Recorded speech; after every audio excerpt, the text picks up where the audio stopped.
Hello बच्चों, let's see the question. The question says integrate with respect to x to the power 5 into under root a cube plus x cube. तो सबसे पहले बच्चों इस question को solve करने के लिए हम लोग जिस की कॉन्सेप्ट का यूज़ करने वाले हैं, the key concept for this question is, तो सबसे पहले बच्चों हम लोग यूज़ करने वाले हैं इंटीग्रेशन के सब्स्टिट्यूशन मेथड का, जिसमें की चीज़ों को हम लोग सब्स्टिट्यूट करके टी एज्यूम करके एंड इंटीग्रेट करने वाले हैं। एंड दूसरा कॉन्सेप्ट बच्चों हम लोग यूज़ करने वाले हैं बेसिक इंटीग्रेशन, जैसे कि x to the power n का integration x to the power n plus 1 divided by n plus 1 plus c होता है।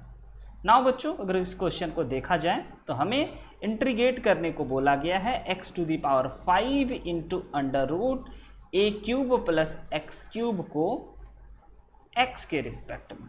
तो सबसे पहले अगर हम लोग देखें तो लाइक इस ए क्यूब प्लस एक्स क्यूब वाली चीज़ों को अगर हम लोग टी एज्यूम कर लेते हैं तो अंडर रूट हो जाएगा। तो क्यों ना बच्चों हम लोग इसको टी स्क्वायर अगर एज्यूम कर लें, t square is equal to a cube plus x cube, तो यहाँ से हमारे पास टी क्यूब का वैल्यू आ जाएगा, जिसके जगह पे हम लोग लाइक एक्स क्यूब का वैल्यू आ जाएगा।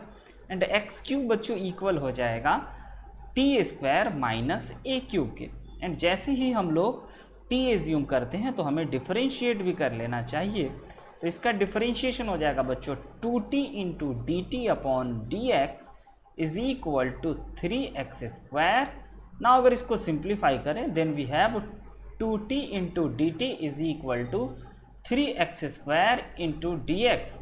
एंड अगर इस 3 को हम लोग LHS में लाएं then 2t upon 3 is equal into d t is equal to x square into d x. Now बच्चों अगर इस क्वेश्चन को देखा जाए तो इस क्वेश्चन में x टू दी पावर 5 की जगह पे हम लोग लिख सकते हैं x to the power 2 into x to the power 3 under root a cube plus x cube d x. Now अब हमें लिखना चाहिए इस एक्स स्क्वायर डी एक्स के जगह पे 2t अपॉन 3 डी टी बच्चों, एंड एक्स क्यूब के जगह पे हमें लिखना चाहिए एक्स क्यूब के जगह पे T square minus A cube, and इसके जगह पे हम लोग लिख सकते हैं T, and x square into d x के जगह पे हमें लिखना चाहिए 2t अपॉन 3 डी टी। ना बच्चों अगर देखा जाए तो इसमें से 2/3 हमारा कांस्टेंट है जो कि बाहर चला गया, एंड ये टी स्क्वायर का अगर मल्टीप्लाई करें तो यह t टू दी पावर 4 हो गया माइनस ए क्यूब टी स्क्वायर हो गया डी टी। ना अगर इसको हम लोग इंटीग्रेट करें तो t टू दी पावर 4 का इंटीग्रेशन बच्चों इस फॉर्मूला से t to the power 5 upon 5 हो जाएगा, माइनस ए क्यूब कॉन्स्टेंट है, एंड टी स्क्वायर का difference integration t cube upon 3 हो जाएंगे, and plus integral constant c आ जाएंगे। ना अगर इसको सिंप्लीफाई करें then we have 2/3 t to the power 5/5 minus A cube t to the power 3 upon 3 plus c। ना बच्चों हमें t के जगह पे हमें टी स्क्वायर के जगह पे इतना पुट करना चाहिए।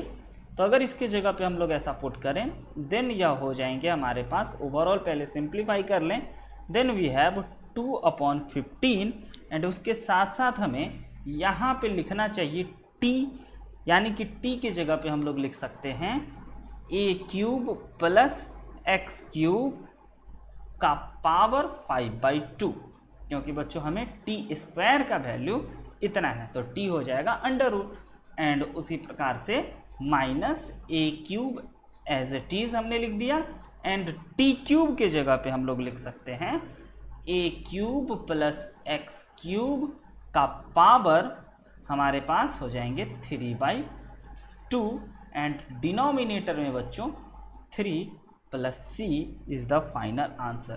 The final answer for this question is 2 upon 15 a cube plus x cube to the power 5/2 minus A cube by 3 into A cube plus x cube का power 3/2 plus c। I hope you understood it very well. Best of luck. Thank you.